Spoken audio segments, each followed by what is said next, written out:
You met some interesting people. You've met some interesting people. So after the event, you can't hear me, Marc. Then come sit over here then. No, come sit closer. I think it's you, it's not me. so so afterwards, after the fireside chat, then you guys can carry on and go on with your conversations. And I am sure that you guys have met some interesting people that you will then have to work with in future or collaborate with or maybe do some business with in future. But otherwise, how many of you has attended any startup grind before anywhere in the world? So there's only one person in this room that has attended a startup grind anywhere in the world. So all of you are new at startup grind. You haven't been to a startup grind event before. Okay, just to give you a bit of an overview, well, Startup Grind is the largest independent startup community actively educating, inspiring and connecting more than 1.5 million entrepreneurs in over 500 chapters. We nurture the startup ecosystem in 125 countries through events, media and partnerships with organizations like Google for Startups. It's no longer Google for Entrepreneurs, so the banners are outdated. We recently rebranded last year in November. So the cornerstone of our global community are monthly events featuring successful local founders, innovators, educators, and investors who share lessons on the road to building great companies. Founded in Silicon Valley, Startup Grind has helped millions of entrepreneurs build their businesses, connect with strategic partners, and secure funding. We have 3 core values that we believe in at Startup Grind. One is we believe in making friends and not contacts. So everyone that you have met today, literally your friend. Even when you leave, you can just say, hi, Choma, goodbye, nice meeting you. And we believe in giving and not taking. And we believe in helping others before helping ourselves. And the other thing is there's always opportunities for anyone who want to run a Startup Grind chapter anywhere in the world. So all you have to do is just go onto our website. You will see there will be a tab there written Start a Chapter, and then you can fill in your application, and you can also run your own chapter and create events like this. It's a very amazing community. Every year we have a global conference happening in Silicon Valley where all of the directors just go there and just meet each other. And most of the directors and the co-directors are running businesses themselves. So it's also a good way to network as well. And also, if you are on Twitter, you can follow us, Startup Grind JHB, and use our hashtag Startup Grind JHB.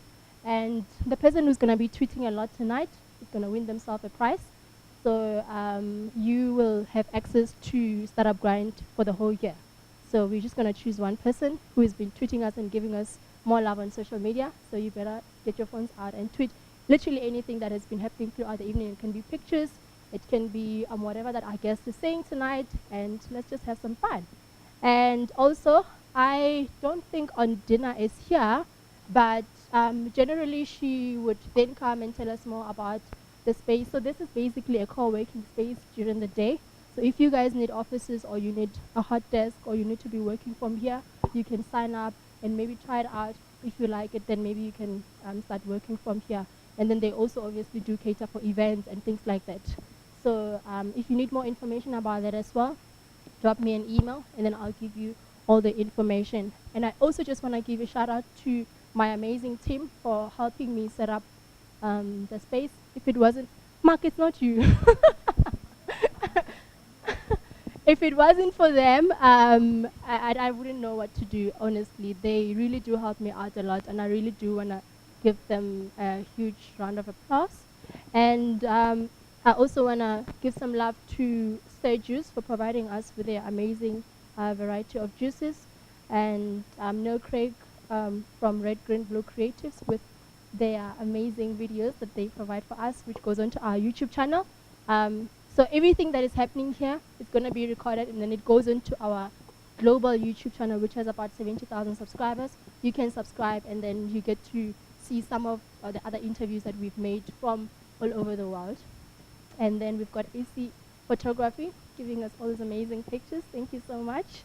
And we've got Len, who's also helping us with the sound. Unfortunately, because we had moved, so his work today, I don't know if you guys will see it, but then it will obviously be, it will obviously happen from the audio that will come out from the video. And the other thing, Startup Grind wouldn't be as sustainable if it wasn't because of our amazing sponsors. Just to name a few, we've got AWS and we've got PayFast. And please help me welcome Vinu from PayFast, who's going to come on stage and tell us a little bit about what PayFast does and how you guys can get involved. Please give him a hand.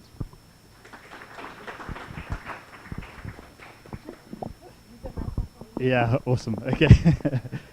Hey guys, it's the first event for Startup Grind Joburg in 2019. We're very excited to be sponsoring Startup Grind as usual. PayFast is one of the best payment gateways in South Africa. We make it really easy for if you're a merchant to accept payments via credit card mainly. Has everyone over here heard of PayFast in some form? Okay, great. So I represent PayFast in Gauteng, and my main aim is to attend events like these and to engage with all of you, especially if you're looking to integrate a payment gateway into your app or your business. I'll be around, so please chat with me and let's see how we can help you. Enjoy the event. Thanks, Vinu.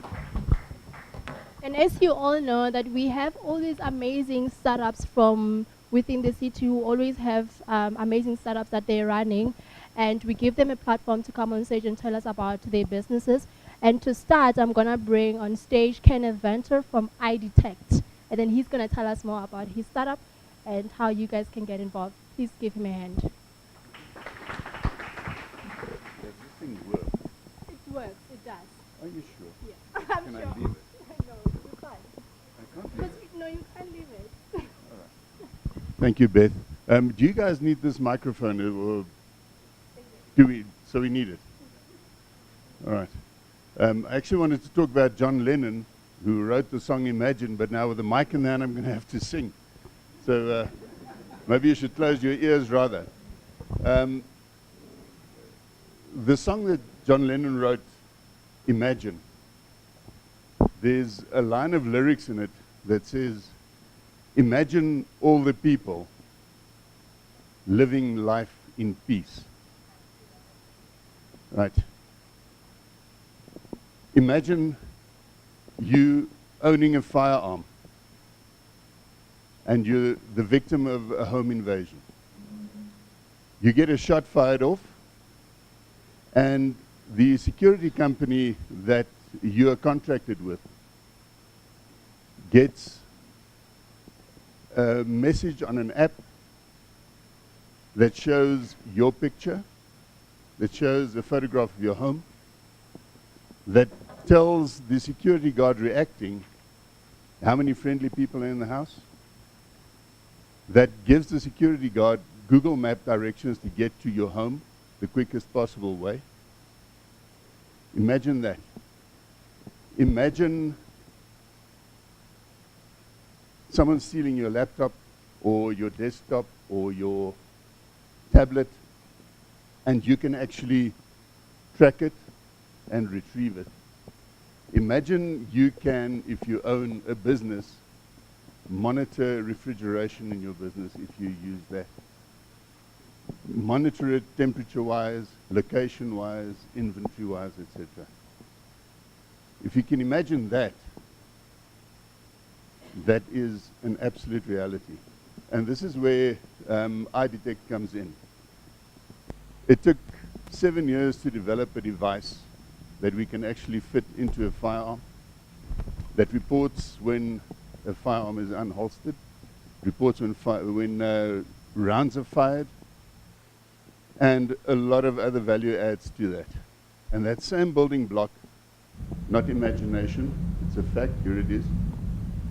That same building block is the basis to independently fit into a laptop, into a tablet, into a desktop that allows you to track and retrieve stolen electronic equipment. The same basis of this building block is used to monitor mobile refrigeration, commercial fridges, medical fridges, and the like. We developed this device. It took years to develop. It took a lot of money. We are ready to go commercial, and we're a bit stuck. So two things. We know where the market is for this, but we need to start commercializing the product, and we need a lot of input, capital-wise, as well as a marketing strategy. And that's what we are here for tonight, to chat to you about that. Beth, thank you so much. That's super amazing. And secondly, we've got Xander from Merge Connect. Please give him a hand.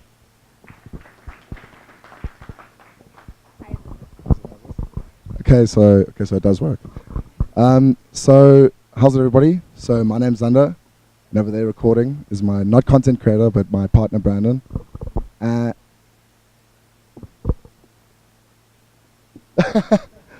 It's the new age, so we're feeling like we're going to bring it to the new world. So basically, we can tell you a little bit about ourselves. What we've done, what we believe, is we've created a platform that's going to reshape the entrepreneur and investment landscape in this country and around the world. It's a bold statement to make, but as an entrepreneur, you guys should know that if you don't believe, you won't achieve. So basically what we do is we've created a platform that connects entrepreneurs with investors. So your fellow entrepreneurs here or the fellow investors that are around here.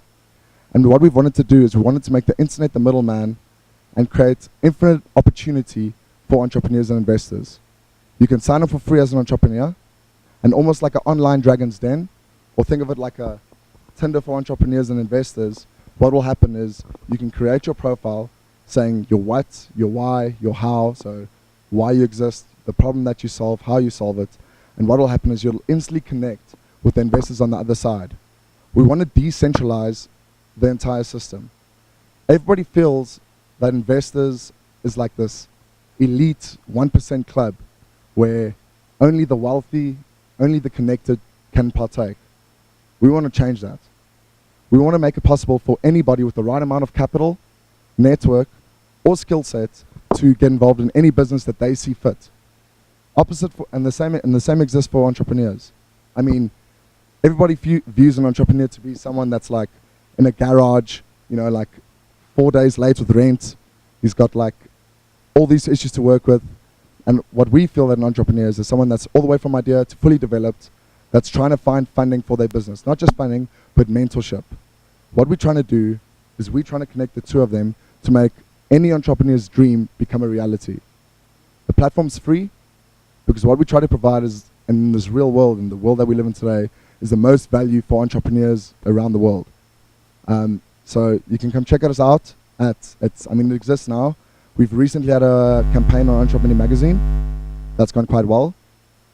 If you find us on Google Play or the iOS store if you search Merge Connect, and you can download there for free.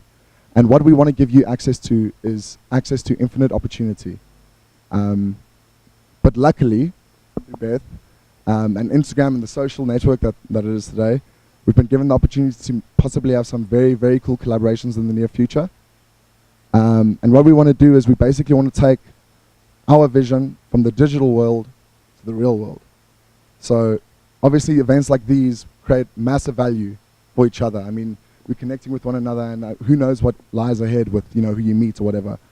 But what we can do is we want to create real value with real entrepreneurs and real investors. So possibly with Startup Grind and their assistants, what we want to do is we want to create a platform where entrepreneurs and investors can meet one another in person, collaborate, talk to one another, and see where the prospect goes. I mean, the world's full of opportunity, and it's just for you, you know, it's just up to you to go get it. So, I mean, just go check us out on Merge Connect. We're on all social platforms. And we'd love for you guys to come talk to us later. If you have any more questions about, you know, how it works, who we have on our platform, anything in general, we'd love to come talk to you, because at the end of the day, what we're trying to do is we're just trying to create the most amount of value for the people that are around this room, because it's about time. Thanks. That's amazing. So are you guys ready for tonight's guest? Yes. Are you guys ready for tonight's guest? Okay, so our guest tonight is Marc Ashton. Having spent much of his adult life in the world of financial media, where he was the editor of Finweek magazine for 3 years, an MD of JSE listed media group, MoneyWeb for 2, Marc struck out of his own again in 2018, launching not one but 2 startups. His first is, I don't know if he's going to kill me for this, but I don't know how to pronounce his company name well, Dikusatio. Okay. A consultancy aimed at helping entrepreneurs to connect with specialist financing services, including enterprise and supplier development and grant funding opportunities. The second was Dynamic Body Technology, an innovative medical technology business whose technology was nominated for 2 innovation awards in the year and was featured in the internationally acclaimed The Medical Futurist. Marc is an advisory member of the SME movement, a global initiative aimed at tackling the access to markets with members in 80 plus countries, and has been involved in the rollout of a free resource to assist entrepreneurs in finding new clients and opportunities. The goal is to connect 1 million SMEs in 2019. Please give Marc a hand. Good evening, Marc, and welcome to Startup Grind. Thanks, Beth.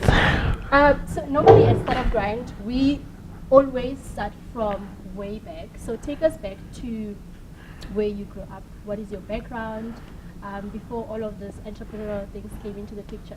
Cool. So maybe just before I kick off, maybe having been in event management a little bit as well in my previous life. Can you guys all hear me at the back, or must I project? Cool. Okay, talk louder. So basically, before I kick off, I just want to say thank you to Beth for the opportunity. Organizing events like this is incredibly stressful. It's particularly difficult when it's not your primary day-to-day activity, and I think the fact that you guys have all come out here this evening, I really appreciate you taking the time, and thank you to Beth for that contribution. So my background is, I'm actually a terrible example. I dropped out of high school in standard 9.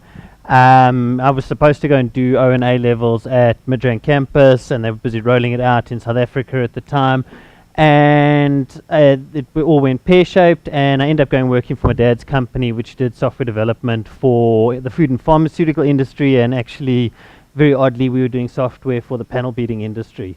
So I kind of cut my teeth trying to do tech support for panel beaters, which is a lesson, it was a lessons to be learned there in terms of tech and tech integration, etc. After that, I tried to start a publishing business with my wife. We blew that up quite spectacularly and lost lots of money. And then she promptly kicked me out and told me to go and get a job. And having been a dropout, I didn't really know what kind of job I was going to go and do. But I saw an advert to go and be a financial journalist for Succeed magazine, which was doing all the entrepreneurship publications. And I worked there for about 6 months and ended up being headhunted to go and work at Fin24 when it was being rolled out. And during that time, I mean, if anyone is familiar with the Media 24 stable, there was Finweek magazine, Fin24, and Soccer Beeld, which was the business newspaper. And it was quite an interesting period in financial media, because they were all, it was basically old media which was making all the money, and then it was kind of this new thing called the internet and kind of digital media, and they all got shoved together and tried to work it out. Long story short, what had happened was everybody got merged under the Finweek brand. All the English-speaking people effectively got merged under the Finweek brand, and all the Afrikaans journalists effectively moved onto the newspaper, online newspaper. And we ended up getting into a situation where Finweek magazine had been running at a sustained loss for over a decade, and at the time when I took over, it was running at a loss of about 10 million rand a year. The irony of that, of course, being that financial journalists who tell everyone else how to make money were busy burning money faster than they could make it. And one day we all got called in to go and have one of these infamous Section 189 meetings, and we were effectively told, closing the doors, it's not going to survive, with, you know, the internet's eating us for breakfast, etc. Does anybody want to go and have a go at doing some kind of turnaround? And everybody kind of looked at each other a little sheepishly, and I was actually freelance at the time, so I didn't really know exactly what to expect, but myself and one other person stuck up our hands and said, okay, cool, we'll go and run a magazine for a couple of years and see what it's like. And we ended up taking over, and we managed to get that magazine to break even. It was interesting lesson. I mean, there's quite a lot in terms of people management, managing your cost base. The cost base in that particular business was simply exorbitant, and it was facing all sorts of economic pressure. And having done that, I got asked to then go and take over at MoneyWeb, which was the listed media company. And I know we don't want to dwell too much on kind of formal employment, but I do think there's quite a good lesson out of the whole MoneyWeb experience. You guys all know MoneyWeb?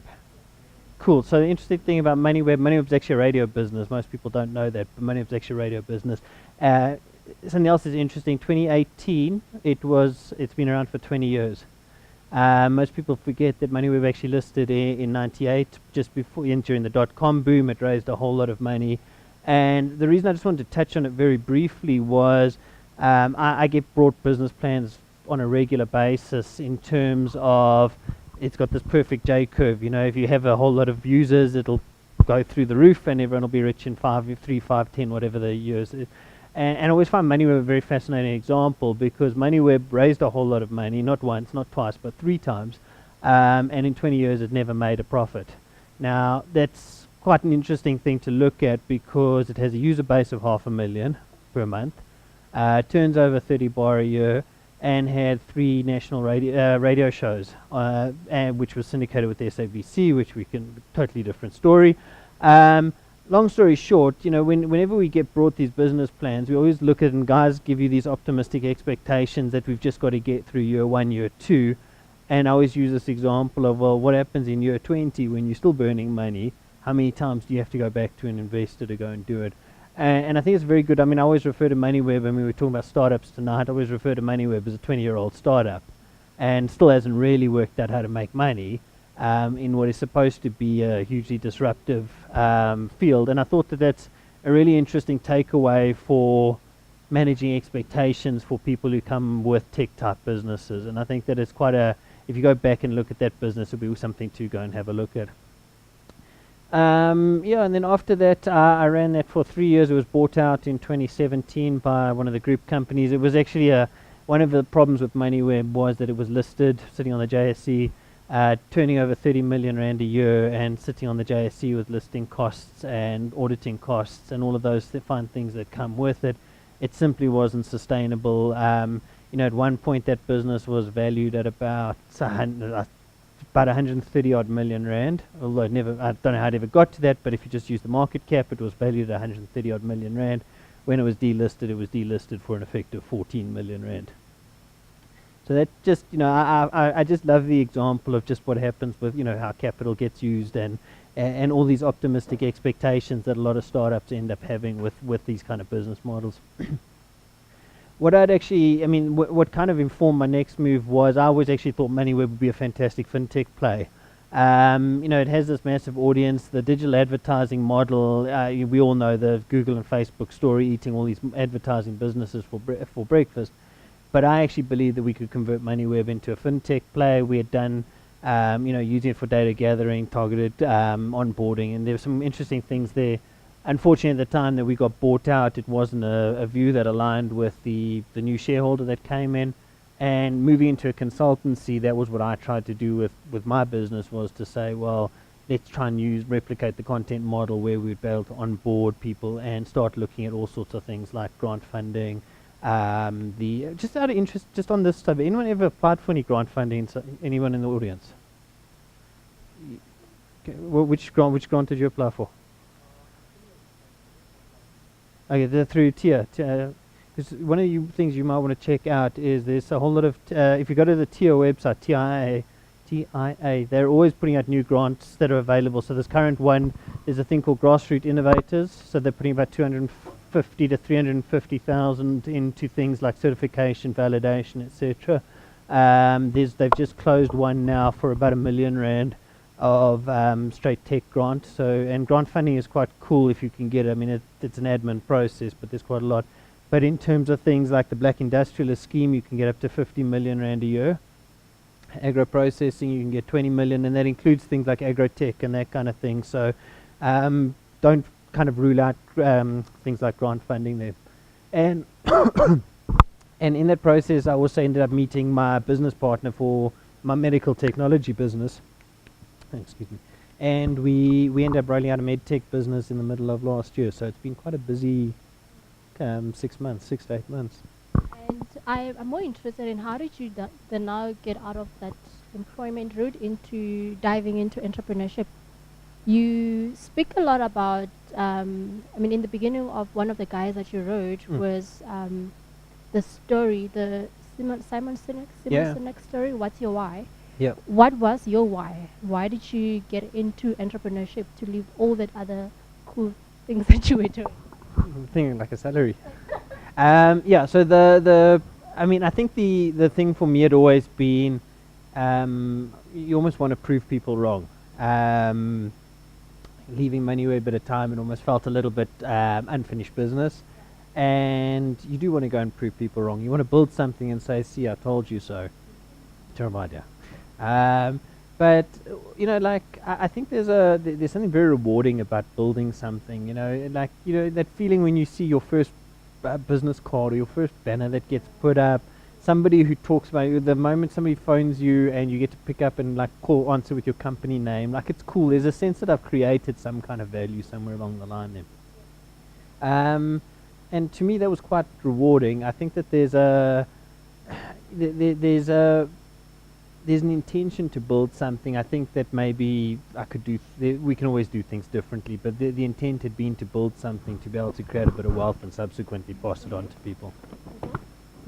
And with that, sorry, I forgot that I have to keep using this mic. So with that, was it easy? And what were some of the lessons that you took from MoneyWeb and FeedWeek that you planted into building your own startups? So the answer is it easy? No. I think that the reality is, and one of the things I picked up being financial journalism's cool. You get to go and interview everybody, you get to talk to people, you're always speaking to all these successful guys and girls, and I always relate two stories that have always stood out for me during that time. The first was speaking at an entrepreneurship conference when I was still at FinWeek, and one of the guys that had arrived there was a co-speaker with us, arrived on a brand spanking new Ducati motorcycle, and he just had a feature on him in the Entrepreneur Mag, and he was kind of the poster boy for tech success at that particular moment in time. And of course we kind of talk and we kind of go out for some beers afterwards, and the bill arrives. And he turns around and says quite simply he cannot put any money into this bill. And he even said, but you're sitting there with a brand spanking new Ducati motorcycle. How is it that you can't afford to buy some beers? And he said, it's for show. It was like, I'm trying to convince the world that I'm successful. And I think that's like, I mean, like now in the world of social media and all that, we see all of these lifestyle entrepreneurs working from fancy places, and they are luring people into this beautiful world of entrepreneurship. Does that actually work, or is there some branding element of it? Maybe. I think so. I think that there's a follow-up part to that, and I think it'll answer your question in it.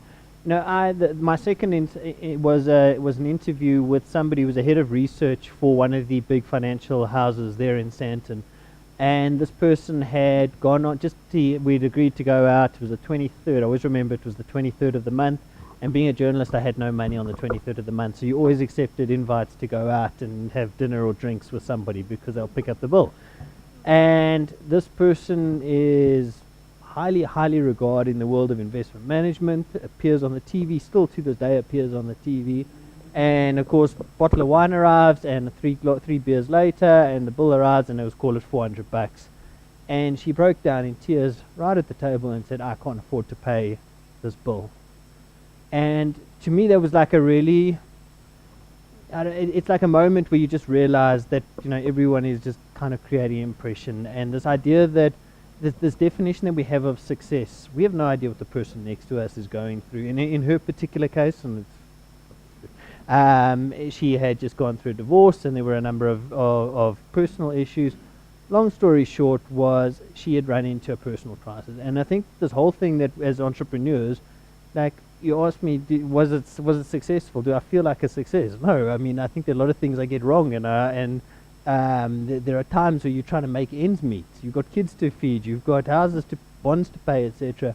And I think we've got into this habit of celebrating the wrong thing. I think that we get into this habit of like glorifying entrepreneurs. I mean, I think entrepreneurs are absolute heroes. Anybody who builds anything is a hero to me. But I think this idea that the person has to put on a facade about their success is, to me, not the right way to approach. And I think as you get older, you start to ask for help more and more. And I think, like, you know, you look at all these reports out of WEF and that kind of thing, and most of the entrepreneurship monitors, they're always talking about how the best entrepreneurs are somewhere between 40 and 50. And yes, there's capital, there's social capital and that kind of thing. But the reality is that people go out there and maybe the ego's disappeared a little bit. They don't need to Instagram themselves walking down the street giving words of wisdom to everybody else. They quite literally are saying, I'm trying to fix a problem. I want to work with somebody. I don't want to, it's not, the glory is not mine. I'm not building something for myself. I'm building it as a collective. And I mean, that's been one of the things for me. I mean, the consultancy as an example, I got it completely wrong for the first 7 or 8 months. And I burnt through everything I thought I knew. And I subsequently started dealing with a couple of my partners and we started collaborating. Okay, cool, we tweak it a bit. And I think that was kind of one of the big, you know, if the question was, am I successful? No, I'm not. But I've had an adventure doing it. But I think the one thing that I've been able to take out of the last year has been the intention of working with other people rather than trying to take the glory for yourself. Sometimes though, I must add, sometimes though it's not you that is putting yourself out there. I mean, you come from the publishing industry, you know. I mean, there's all of these publications coming to you and say, we want to feature you. And then the article comes out and then it says the most successful black women under 30. And you're like, who are they talking about? Is this even me? You know, sometimes it's really not us. It's other people who look at you from the outside and then celebrate you. Yeah, so I mean, I think that there's a case for role models. I genuinely, I mean, my son is floating around here somewhere, and he's 16 years old, and I would like to have I'd like to be some form of role model to him. My dad was a role model to me. You're a role model to people. People follow you and they look to you and say, well, look at what you've done. You've taken a leap that most other people wouldn't be prepared to do. You've built something. So I think there's I think there's nothing wrong with being a role model to people. I think it's just don't believe all the bullshit. I think that's I think we can get into the situation where it's all more about talking about being an entrepreneur than actually the grinding away at it. And I think to me that's quite a big differentiator. Awesome. So now I want to talk about Dekusatio. Okay. What is that and how did it come about? Okay, so it's a terrible name. So the reason, the way it came about was while I was wrapping up at MoneyWeb, somebody came along and said to me, I need to start some communication about another project, and do I have an email to send it to? And I said, no, but hold on a second, and I promptly went onto Google and I typed in crossroads and intersection and Latin because Latin businesses sound very cool, and that was where it comes up. So it's effectively the intersection or crossing of an event. And that kind of became the consultancy. Now the purpose of the consultancy had actually been to provide lead generation for financial services businesses. So if you're looking for grant funding, we've got partners that will go and help apply with the Black Industrialist Grant, for instance. If you're looking for enterprise and supply development solutions, financial education, etc., we kind of just act as a middleman. I found as a journalist, I made up a fantastic network of people who would often come to me and say, well, can you help me meet so-and-so? Can you introduce me to so-and-so? And, this idea, anyone who does referral fee models will be able to attest to it. There's a lot of problems with with those particular models. But, I mean, one of the things is obviously just simply closing the sales loop on it, for instance. So, I refer somebody for Black Industrialist Grant application. Now, that might be a 9-month process. I've forgotten about the person I referred in January. But there's a lot of these referral type models coming out. The trick of owning and closing that sales loop are quite significant, and I think that there's those. If you ask me what I did wrong, those was an example of something that I got wrong in the year, was trying to understand that process. And so far, how is the response from the entrepreneurs and from the suppliers as well? Whenever the Merge Connect. Merge Connect. You know, if you ever want to run an ad campaign saying that you're offering access to investors, we found that we got absolutely swamped with people who had absolutely no money, no idea, just pure startups that were just looking for grant money. So if you can work out how to manage the ad campaigns around that, please let me know, because it was one thing I couldn't get right. But every time I switched on an ad campaign, it came from startups who had no money and no capital and wanted 20, 30, 50, 100 million to get their businesses going. This, you know, like one of the things that's really been interesting for us, and it was kind of, it only came out later in the year, is what's the definition of a startup in South Africa? So, I mean, interesting thing, quick show of hands, is a startup under $1 million of revenue? Yeah? Okay. Startup under 5 million a year. Okay, so let's, so it could, so the answer is it could be. But what people support in South Africa in term, or define as a startup in South Africa. So I actually went to chat to the Endeavour guys this week around their initiative, and they don't look at businesses that turn over less than 14 million rand a year, or it's effectively $1 million, and that's their definition of a startup. Most startups, if you look at these accelerators, they're looking for 20, 30 million rand a year. And that's before you can start a discussion about angel investment or VC investment, etc., etc. And it's quite a big disconnect, because, like, how do you go from, you know, I can't even get $1 million in the bank account, and I'm supposed to now get 14 just before somebody will look at me and give me the time of day. You know, I understand it from their side, but because we have a very warped venture capital environment in South Africa, so very good. You know, the venture capital industry in South Africa, it's actually cheaper to list your business on the stock exchange than it is to raise capital through a venture capitalist. So that's quite scary, because and the thing is, we don't have any natural way for you to go from angel to kind of startup to MVP to kind of second and third round funding. And this has been the problem that we have in South Africa, is we can't close that chain. So you either have people who have a fantastic gift of the gab and can attract a whole lot of money, and everyone else just seems to fall into the gaps. And I mean, like, this 12J stuff has been quite interesting now. There's about 3 billion that's been raised in the 12J space. But again, same story. What are they investing in? Where do they start, etc.? Okay, we're going to come back to that. I just want to know if anyone has a question for Marc before we move on to other stuff.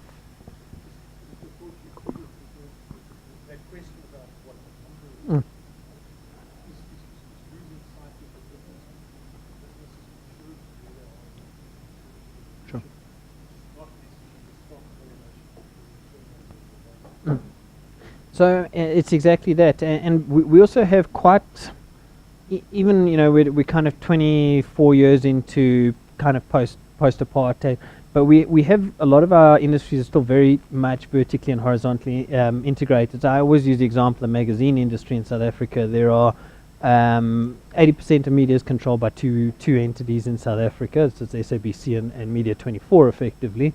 But then there's only two effective printers in South Africa, 3 big media houses that play in the print space, and the distribution is managed by two of the other 2 of the 3, who are then going and handling shelf space, etc. So as much as there's been some kind of transformation, just because I know media to some extent, that vertical and horizontal integration, and it's the same with trying to get into a bank, for instance. It's still incredibly difficult. That access to markets is kind of the challenge that people are still trying to get over, and because the barriers are so high, it's so difficult. Once you're in, you're fine. I mean, Capitec would be a very good example. Once it was in, it was able to scale. But for everything else, you know, there have been a lot of startup banks that simply just disappear because they can't get over that hump and they don't have the capital to get them there.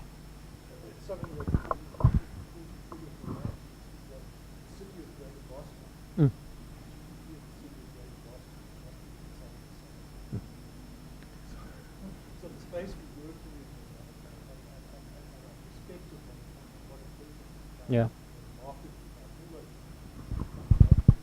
Yeah, and I mean, you know, like if you look the stats, they say definition of middle class. I think it's changed a little bit, but if you earn more than 3,000 rand a month, or things 3.8 or whatever, you considered middle class in South Africa. So that makes you think, if you earn more than 30,000, you're considered high net worth in the kind of classic definition of it. And that just highlights just what a big gap it is between your kind of majority of your population and those that have a little bit of money. Wow. Do we have another question? No question. Okay, I wanted to ask you about what you on one of the guides that you gave Yep. me, which I'm absolutely loving it, Oh, by thank the you. way. You mentioned a lot about systems Mm. that business owners must create their systems earlier on, in the early stages of their business, so that they don't have to worry about clutter Mhm. as time goes by. What are some of the most basic systems that entrepreneurs can set up in the earliest stages of their businesses that you can recommend? So I'm a big believer, for instance, how many people don't have a CRM system in their business at the moment? Does anybody not know what a CRM system is? Well, if it's a system, it's a system. Yeah. Yeah.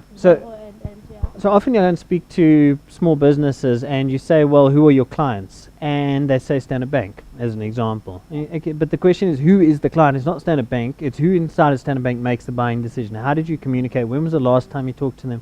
So, if you want a baseline starting point for it, and I think we're going to get onto sales in a moment, but the discussion is, if you don't know who your clients are and you can't physically remember how and when you connected with them, it's a really poor system, because then you're just going kind of end to end trying to find people. So a CRM system to me is incredibly valuable. I think a mailing list is incredibly valuable. So your MailChimp and SurveyMonkey type tools I think are fantastic, particularly if you can integrate them with your kind of online stores and your CRM system. I'm a big believer that a lot of your small business, effectively 50 to 60% of your small business efforts are actually around selling something. You need somebody to use your product. So it's either selling it and then supporting that sale. Dev and that kind of thing are often the bells and whistles.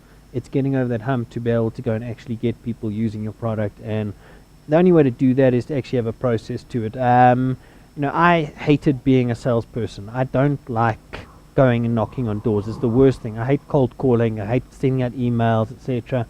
But you have to learn to do it. It's part of a process. And sales is not the guy who walks into the room and shakes hands with everybody and schmoozes, etc. Sales is a process. It is identifying who this person is that you're going to go and talk to. It's identifying how you can go and approach them. How are you going to go and are you going to email them? Are they going to phone? Are they going to, like you and I, we connect over LinkedIn. So that's how we have some form of sales relationship between ourselves, but that's how we connect. And I think that if you don't have the systems in place to go and manage those sales-related activities, everything else is going to be kind of glorified activities. It's the bells and whistles, it's the features thing, but there's not an out-and-out system to be able to start connecting with people. And so to me, CRM system, mail, I still find mailing is far more successful than sales, than social media, for instance. And I need to go and force myself into a process. I need to go and say, the last time I connected with somebody, so we use Prosper or whatever, Prosper I think it's now called, and you sit there and you go and say, well, the last time I spoke to so-and-so was 15 days ago. I need to go back and I need to go through that process again. And you have to go and talk to somebody 4, 5, 6 times so that you can get into the door there. And I think that for people who are not natural salespeople, and we all love to sell our product, but we have to understand what works and what was the process of getting out there. I think that's, to me, is probably one of the most critical systems that I would look at. Which CRM platform would you recommend? I enjoyed the Prosper thing. I think, Okay. It's garbage in, garbage out. You don't need to use everything related to it. I think that tracking your email correspondence with somebody, I think, is incredibly important, because there's invariably going to be fallout in the people that you have in your business. Your salesperson will probably get it wrong and you'll probably go and replace them, but you want to be able to see what was the history, how did I go and talk to them, and what did they respond to and how did they respond. You can pick your system. If it's a paper-based system but you know how it works, then awesome. One thing with paper is obviously the ability to transfer to somebody else might not be quite as practical. Yeah. But system is a system. Yeah, that's amazing. Do you guys have any question around that? questions, he's gonna leave, and you'll be thinking, I wish I had asked him a question, and he won't be here. No question. Okay. Okay. Cool. Go. Yeah.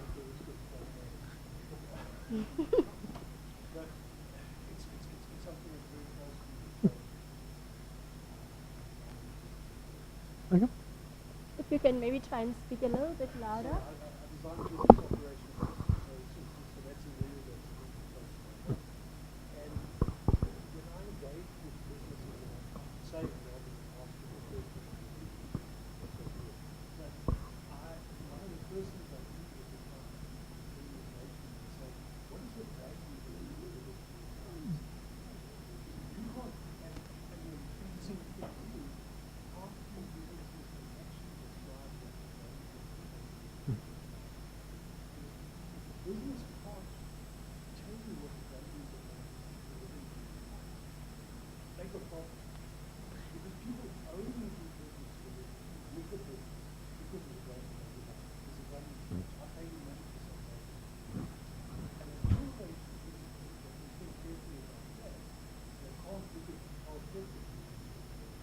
Yeah, absolutely. One of the things we learned out of that, so we went on Accelerate initiative, and we had the guys from Emory University in the US come, and it's probably one of the coolest and simplest tricks if you're ever battling with sales and just trying to find, it informs things like your marketing and that kind of thing. But is if you're a tech developer, you build a product that has features, and the reality is that clients don't buy features. So my co-partner within the medical technology business just loves to build. If he could build another widget that does this, that's a feature. But what they'd actually, and it's such a nice exercise to do both for yourself but also for people who use your product, is give them a piece of paper and you draw 2 columns, features and benefits. And you ask them, what is it that I'm doing? Is this a feature or is this a benefit? And what you think is a benefit, you'll very often find is actually sitting on a feature. They're not interested in that. Does it save them time? Does it save them money? Does it connect to their Salesforce? Does it connect to their Zero account and whatever it is? And we become obsessed, as tech people, you become obsessed with what's a feature. The reality is you want to try and solve the point is what's the benefit, what's the value that I'm creating. And I found one of the simplest exercises to do and go and give it to your clients is just give a piece of paper that says what I do that's a feature and what I do that's a benefit, and your clients will give you the brutal feedback out of it. And I found it incredibly useful. Great. Question?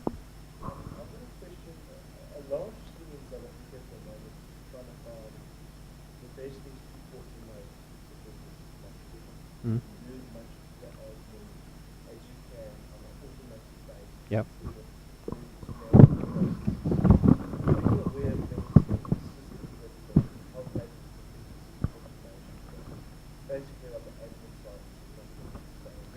So I mean, there's a cool.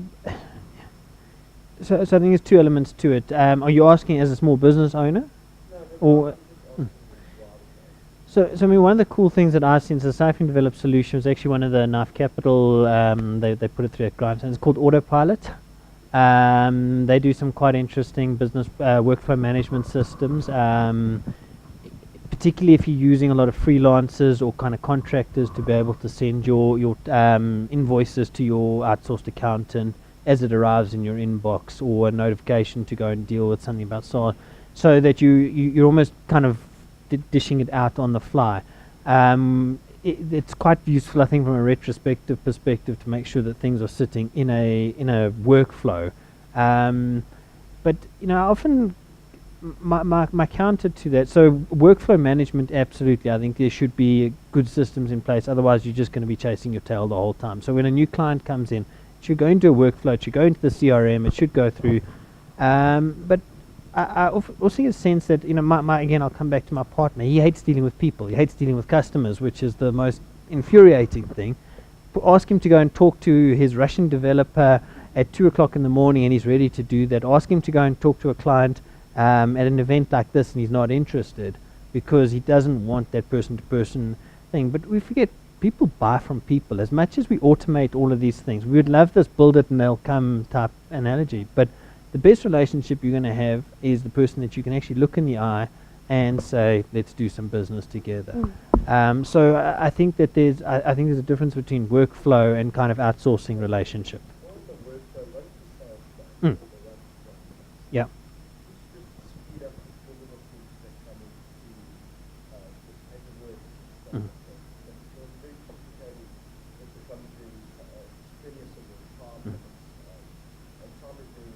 Sure.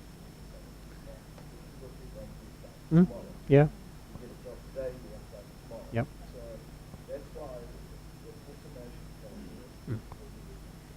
Yeah, so for autopilot, I think is quite cool. I think that there's quite a lot, and they're quite nice. They do integrate with most of your mail clients, integrate with most of your accounting systems, most of your CRM things. So, if I'm going to go and pick one, that would be the one that would spring to mind at that particular moment in time. Great. Okay.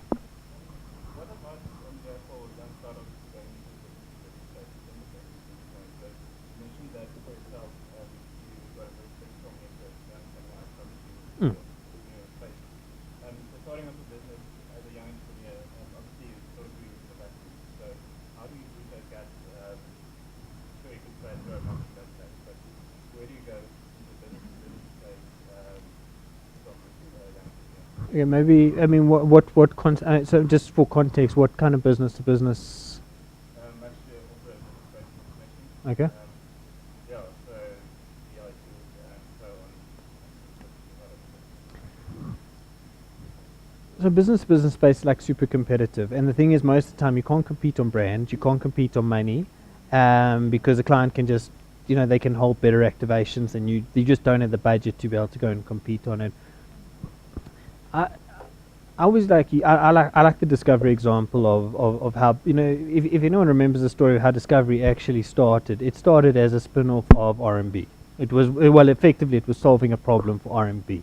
So it basically embedded themselves inside of the bank, and RMB, it started with its very first client. So it said, I will be your client, and I will go out there and I will go and build you a medical insurance business. And maybe the trick is to go and pick the business that you want to work with and say, cool, actually, my sunk cost is I'm going to go and embed myself in your business. So if we're going for, let's say that, I mean, you probably won't get into a bank, so let's go and move down the chain. So let's say I want to go and pick a small auditing business or whatever. Say, cool, I'll actually let you use my stuff for a period of 3-6 months, whatever it is. I want to try my thing inside of this business, and I want to be able to say, give me the feedback, give me a real world client, because that's the challenge everyone has. The first client, the first somebody, when we started our medical tech business, we made a very specific effort to go into Wits University. So we actually went in and we had the therapists using it and the academics using it, and they were then going to go and use it for their PhD and master's research. So when somebody comes along and says, well, who's your first client? The first client was Wits University. Now that suddenly propels me from complete no name brand to, okay, by the way, all these academics and PhDs and masters people, it sounds fantastic when people like phone you and you can like rattle this off. Going and picking somebody and saying, I want you to actually try my product and embed it in your process for the countries that I then want to be able to refer to you as my client. I think that's probably your better thing. And yes, it's going to be a sunk cost, but it's going to cost you a lot less than trying to throw marketing at the problem. So kind of draw up a wish list of the clients that you want. Pick one or two of them. Some of them are going to just say, no, it just doesn't work for us. But invariably, there'll be somebody out there who you can partner with and say, look, I'm actually keen just to get your feedback. And people love to hear their own feedback and be able to go and get it. So I think that that picking a relationship like that is probably an easier way.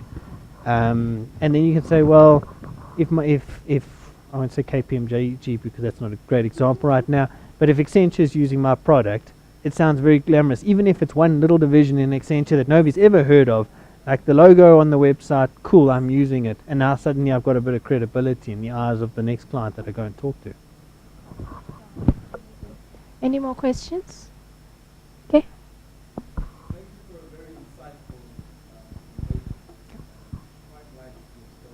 Thank you.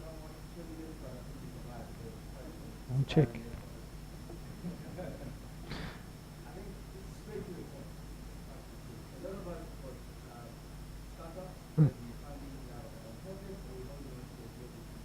Yep.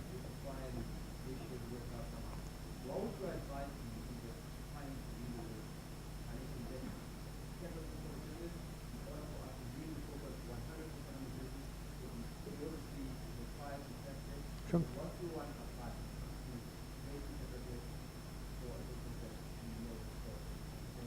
Okay, so first piece is your clients are always going to be your best and cheapest source of funding. Okay, so and I know that sounds glib, but the clients are your cheapest source of funding to start with. The next, probably your best options are, particularly if you're running black-owned businesses, there's a lot of opportunity in the enterprise and supply development space. So, for instance, we had a request the other day that was looking for a black female-owned business that somebody had to put 4 million rand of capital into to hit their kind of scorecard allocations. So, get a good understanding of what happens in the enterprise and supply development space. What do you do? What kind of business do you run?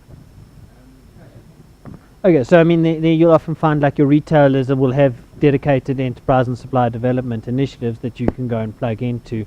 Remember, I mean, the scorecards, there's quite a lot of pressure on scorecards to be able to go and build up supply chain and make a contribution toward building up our suppliers.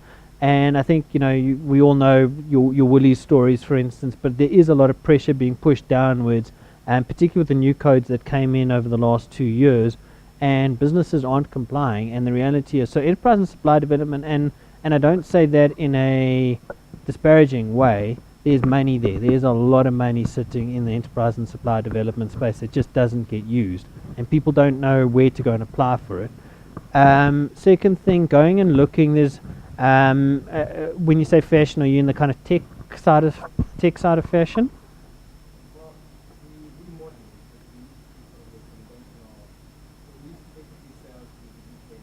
Okay. Mm. Cool.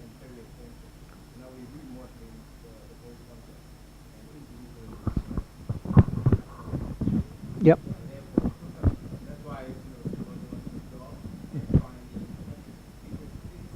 Sure. Sure.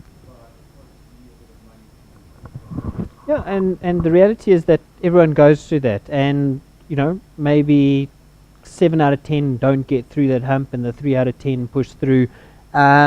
It's a life cycle of a business. That you either exist, but there are opportunities. So I mean, so for things like that, are you exporting any product or not? Are you doing any export? Okay, so I mean, like the interesting thing, there's an export grant initiative that comes from the Department of Trade and Industry. They'll pay 600,000 rand for you to market your product overseas to go as part of their trade. Now, 600,000 is a very nice chunk of money for your marketing initiatives. So these things are out there. There's, there are grants out there. We find that guys have no idea what sits in the out of tier. So that like the tier things that have just been released now. I think what we become obsessed with is these like mini pitching competitions. So everyone's kind of got a little pitching thing where you'll win 25 grand here or 50 grand. You're like, that's cool, but it's not going to pay the bills at the, and it takes a lot of time to go running around. But you also need to go and look and say, is my problem that I need money? And do I need money to fix now?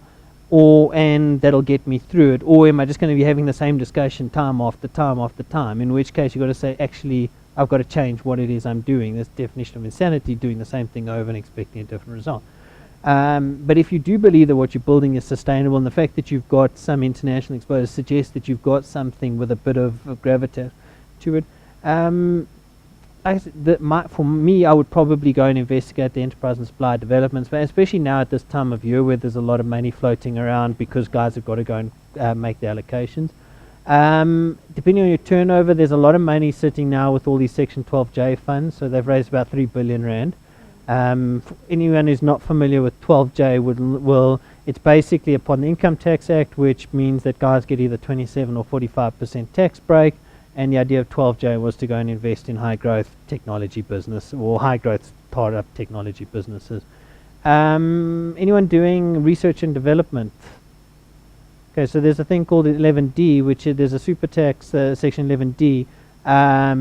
There's some caveats to it, so it's not just a simple thing to, but you can get 150% of your R&D tax back, R&D investment back each year. So if you invest 1 million rand in R&D, you can get 1.5 million of it back. That's quite a nice little kicker if you're running a small business. So it's called Section 11D of the Income Tax Act. And the purpose of it is to reward R&D. So if you're doing things like clinical trials, kind of specialist manufacturing. There's a couple of elements to it. But 11D is something, and a lot of the big corporates do it, and they write off their R&D under what they call 11D. There's things called SPY grants. So basically, there will be grants that will be allocated to you, and you only have to pay them back if you start generating revenue. And these tools are out there, and a lot of them just don't get spent or accessed. And yes, dealing with TIA, dealing with government is not the world's most exciting job, but there's a lot of money sitting there, and I think government comes in for a lot of criticism that it doesn't support businesses. I've heard though that because I'm in the ecosystem, and companies always come to us asking us if there are startups available. You can't hear. Okay, I've heard though from a lot of companies and governments saying that there's not a lot of startups that are worthy of their money being invested in. I don't know if that makes sense. So there's not enough startups that are good enough for them to put money. So, but I want to know okay. what are some of the due diligence that as startups we must look at or we must fix before we go out there and do the applications. So if you want to go and apply for grant funding, you need a set of audited financials. You'll be amazed at how many people simply say, I have no business, I have no financials, I want grant funding. And now the government looks at you and says, but I need to, if I'm going to put grant funding in, I need to put it into something that exists and something that I can measure. So audited financials are a big one. Okay. There's quite a big push at the moment for kind of green economy type stuff. So there's a project actually, the European Union's about to invest in, they're looking for 20,000 startups in the green economy space. So that would be green architecture, green health, green agri, kind of vertical farming, solar energy, that kind of thing. And the money is there; it's sitting there waiting to be invested. They're kind of going to break it down, I think, over the next 6 months. But you've got to, like starting a photocopying business is not something that somebody's going to invest in because it's a service business. You need to have created some kind of intellectual property that is going to be sitting inside of that thing. Patents and trademarks quite valuable as part of it. There's also one of the programs we actually found was very useful. So I know government comes in for criticism, but following the Innovation Hub, the guys from the Innovation Hub do some awesome stuff, and they're forever rolling out offerings there.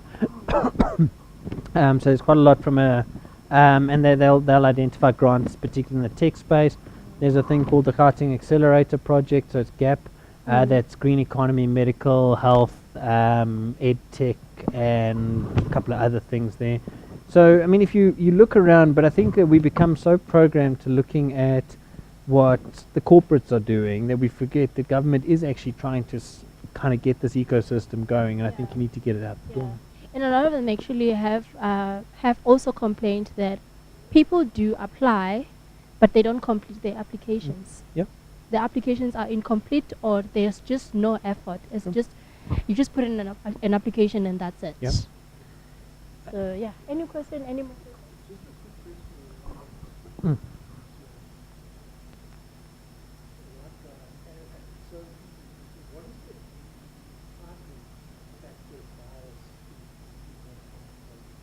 So your technology type, anything that's got IP related or export, you've got a very good chance. It's a pretty even field. For kind of obviously your black industrials, your agro processing, there it becomes more relevant. There you're needing a BEE ownership of over 50%. But yeah, if government comes in for flack about this whole 4IR approach, but they genuinely are trying to lift up skills. And when you go to them and you say, I mean, there's a bunch that's come out of the Innovation Hub that do hydraulics it's a hydraulic system for trucks, and it's a white-owned business that has been there for 40 years, and they secured great funding out of that, and they've just closed a 300 million rand deal going into the UK. So there are opportunities like that. I think that you have to be cognizant of the environment and the types of things. So if you're applying for a grassroots, what they call, this grassroots grant that's currently running for TIA, there's probably going to be a bias towards supporting emerging entrepreneurs. Is that answer? Cool. Great. We're going to take 2 more questions. Yes? Okay.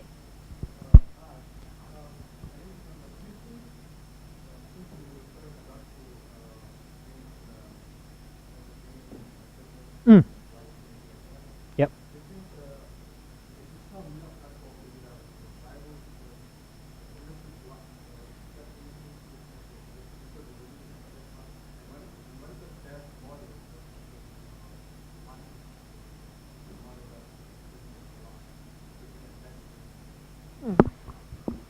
It's incredibly. It's. I have quite strong feelings about the sustainability of advertising-based businesses. I think that there is, so what we found in advertising-based businesses was that your traditional clients became your competitors. So a very good example would be Discovery used to be a big advertiser with MoneyWeb.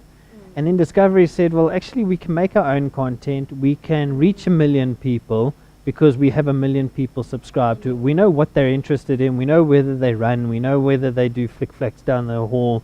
We know what hospital they go to. So our content can be geared toward them. Traditional advertising-based businesses have a sustainability problem because your cost of content is constantly going up. So that means that you've got to churn out more and more content, and your advertising rates are constantly being cannibalized by the likes of Google.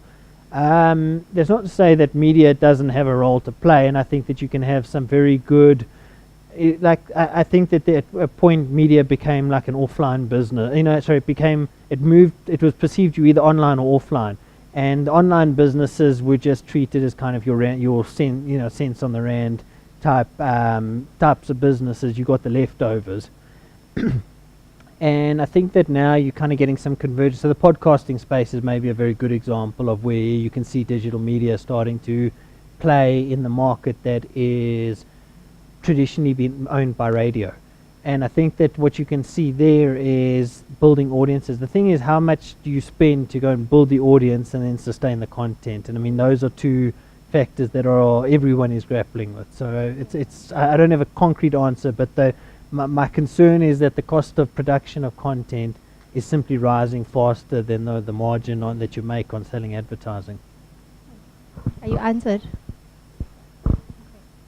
Let's take the lady at the back.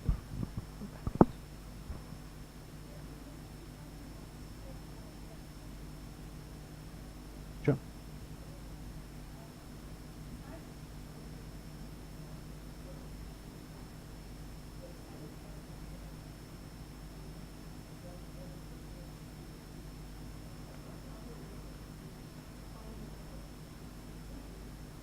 Like a curated place. Yeah. Yeah.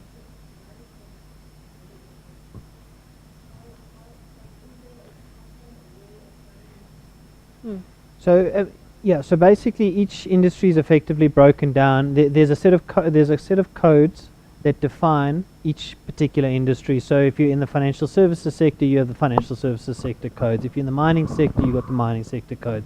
And they're typically guided by what they call a charter, and the charter will say to you, we need to spend X amount of turnover on black-owned businesses. Our suppliers need to be 30% women-owned. So if you basically go and read the codes, and it is onerous, but you can also, there's also very good write-ups on it. If you drop me a mail later, I'll see if I must have some of them, some like cheat sheets for some of those industries. If you drop me a mail later, I'm quite happy to see if I can share. They exist, and there are a couple of resources that you can go and look at. But the thing is, it's almost like it's like playing sport. If you know the rules that your industry operates in, it makes such a difference, because then you can go to a business and say, well, how much are you actually spending with SMEs and are you actually complying with it? I've got a solution that would be able to assist you with it. Right.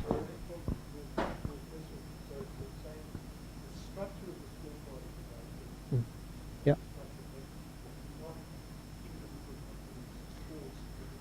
Yeah, so all your listed companies carry their BEE scorecard on it, and it's actually interesting if you have any idea about. So if the company's listed on the stock exchange, they will publish their BEE scorecard on their website. It's a prerequisite. So if you go under investor relations, and you find there's it'll say annual reports, and then it'll say BEE scorecard. And you'll actually, it's interesting because you can go through those and you can see how many don't comply with supplier development, for instance, or ownership at a certain level. And it's very easy to interpret. It's either 1 to 5 or 1 to 10. I think it's 1 to 5.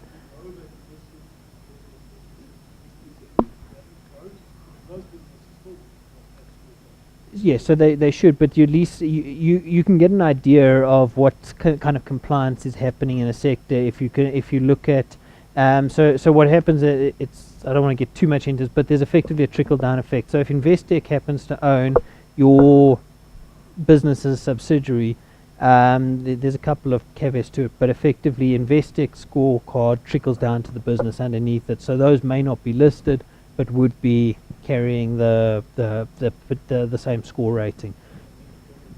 Independent businesses, you can some people carry it, many don't, for the reason that they don't want to disclose what it is. But it is it's a way to start a discussion with somebody.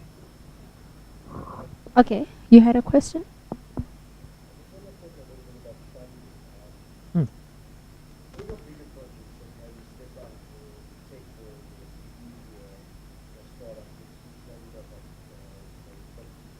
Mm-hmm. Obviously, you've got to find solutions for the market. But what kind of ways could you get those large amounts of startup capital if you've got the right funds? Let's say. So the brutal answer is you probably won't. And I don't want to discourage people, but so we took a franchise application to one of the banks, the big 4 banks last year, and it was for the grand total of 250,000 Rand of financing. And so that's nothing. And they basically said to the entrepreneur, you need to come up with 50% collateral. So I mean, if you're going to come up with 125,000, then she can save a few more months and she'll probably get to it, 250,000. But that is the expectation, is that the amount that you're looking for, you're probably going to have to come up with between 30 and 50% collateral if you don't have cash flow. Cash flow is basically the only thing that will give you the ability to go and apply for funding. You may have the opportunity of going the trade finance route, where you're basically using your property as collateral to go and effectively gear yourself on it. But if you get your cash flow wrong on that, you might end up losing both of what you invest in. So the brutal answer is, if you don't have the collateral, you're probably really going to battle for it. And we get applications every week from people who are looking to go and break in, and they say, all I need is 20 million to get this project off the ground. And the financing costs on 20 million are simply not sustainable for something that's not generating any cash flow. So if you've got a rich friend or family, you might be lucky, but if you either need a collaboration where you bring in a couple of shareholders, but if your expectation is for somebody to lay off, the average venture capital deal in South Africa is 7 million Rand. And that is and it's typically a staggered investment over kind of 2 or 3 rounds of that money. So I mean, you think you get 7 bar, but actually you've got to work with 2 to get you through a year. That makes a very significant difference. And anyone who's run a business knows you can't actually do a hell of a lot with 2 the moment you start putting on some dev costs and some people. So you have to box really smart with it. So if you're interested in it, go and look for the SAVCA report. SAVCA puts out a report each year on the website, so it's the Venture Capital Association, and they kind of talk about what sectors are attracting funding at any point in time and what the average deal size is in your sector. But I think the 2017, the average deal size I think was 7.8 million or whatever it was. So yeah, I mean it's an eye opener for people when they say, well, what can I actually raise? And cash flow is the only thing that's going to get you. It's either cash flow or collateral. Let's quickly talk about the intra-Africa trade. You wrote an article about that. Was it a few days ago? Who is it for? Who must apply? And how do people get their way around it? So just a quick thing, step backward. We were part of a global initiative called the SME Movement, which has representatives in 80 countries across the globe, 15,000 members. So we've effectively been trying to tackle this access to markets challenge. we argue most entrepreneurs need clients rather than funding, or funding follows clients. But what was quite interesting about that particular thing was we've had South African businesses coming and saying, look, we want to get into Africa. We're not quite sure how to go about it. So we brought together some Africa experts, and it was really interesting to come out of that. Like somebody said it earlier, South Africa is this like weird little island. We have no clue what really happens around us, and some very good examples were Ethiopia Airlines is probably one of the most successful airlines in the world. Now, I remember in Standard 5 making terrible jokes about thin Ethiopians who simply hadn't had there was no sustainability in their economy, and suddenly they've got the best airline on the continent. Mining is flourishing across Africa at the moment. High-speed trains in Morocco and Senegal. There's so much happening. I think we've become so caught up in this negativity in South Africa that we can't see further than our noses. And the guys that came here said they were doing fantastic business in the rest of Africa. The opportunities were there, and we simply were missing a boat. The good example was Jack Ma, who came to South Africa at the Nepreneurs event. Him selecting for Alibaba selecting to go to Kenya is an indicative of how South Africa is getting left behind from a perspective of Wi-Fi. I mean, this guy, one of the speakers on the panel, said he's got an office in Sandton. He says he gets better Wi-Fi in Kenya at the airport than he does getting out, in the heart of what is supposed to be the industrial or economic hub of South Africa, of the African continent. So yeah, there's some good news happening out there now. I was pleasantly surprised by it. Amazing. So if people want to know more about that, we've got a couple of links on the site. It's actually a very good resource if any of you are planning to do business in Africa. If you just Google RMB Investment Attractiveness Index, they've actually got an annual report that they just put out in the last week. But I think it's about 70 odd pages, and it's basically got where each of the economies, what they're expected to grow at, what industries are working for them. It's a fantastic report. So if you are looking at that, it's a very useful resource. sure, that's super amazing. One last question before we wrap up.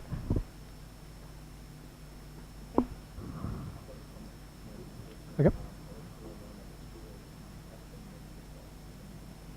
Okay.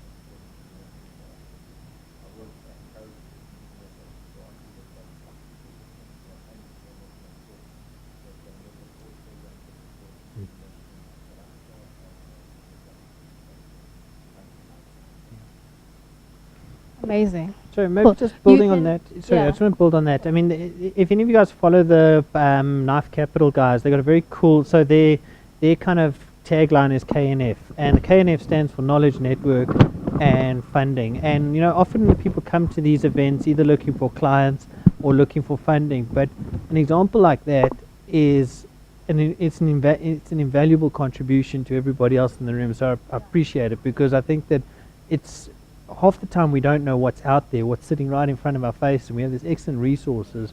So I think that kind of contribution is really the kind of stuff that you can get an enormous amount of value out of these kind of events. So thank you. Amazing. Thank you so much for that. And on a lighter note, and you do mention this on your website as well, who are some of the influencers and brains that we can follow if we need more information and more opportunities within our space? So it's quite a broad question. My other The half list is on your website. My other half over there in the red, if you're interested in kind of health and ed tech type learning, she's rolling out healthcare and education for healthcare students at Wits University. So if you want a foot in the door at one of the universities, there's a very good example over there.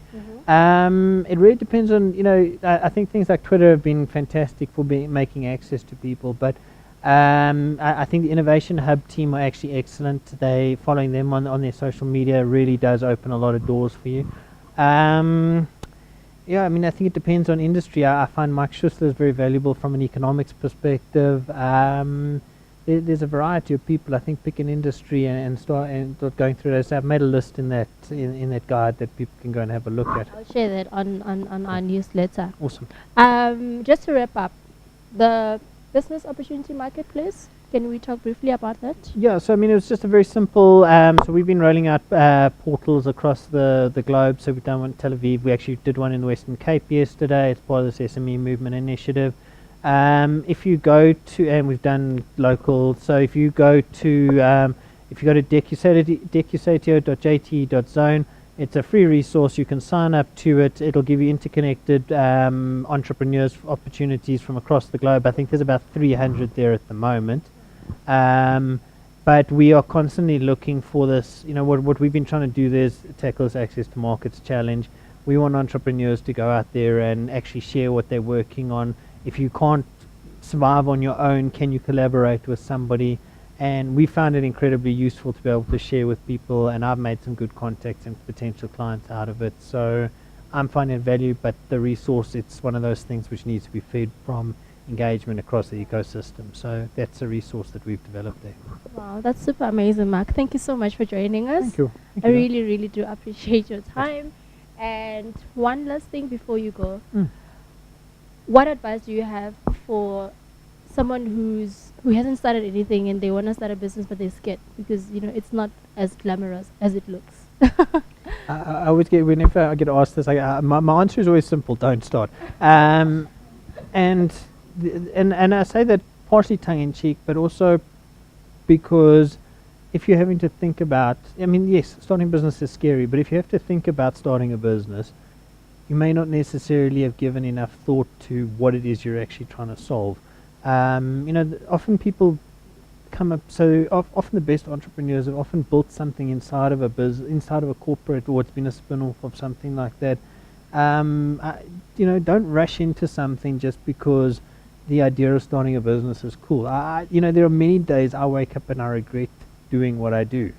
And it's not because I regret the whole entrepreneurship journey, but I regret that I don't have enough time, I don't have enough capital, I don't have enough people in the network to kind of keep you up when the things are, and you don't want to resent what it is you build. And I think that one of the best ways to do it is to make sure that you're properly capitalized, you've got a proper network of people, and don't rush into it for the sake of simply being an entrepreneur because it looks good on your Twitter feed when you're talking to yourself and sharing your views on the world. Cool. Wow, thank you so much though. And I wish you all the best with everything that you're doing. I wish you all the best with everything that you're going to be doing in future as well. And we will always connect on LinkedIn. Yep. Cool, thank you. And I hope that you guys have a great evening as well.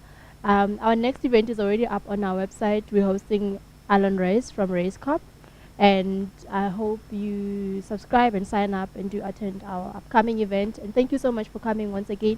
If there's anything that you need, any questions, or anyone that you feel I should invite to come and become one of our speakers, I will sure do that. Otherwise, have a great evening and get to know each other. Make friends. Cool. Thanks. Thank you.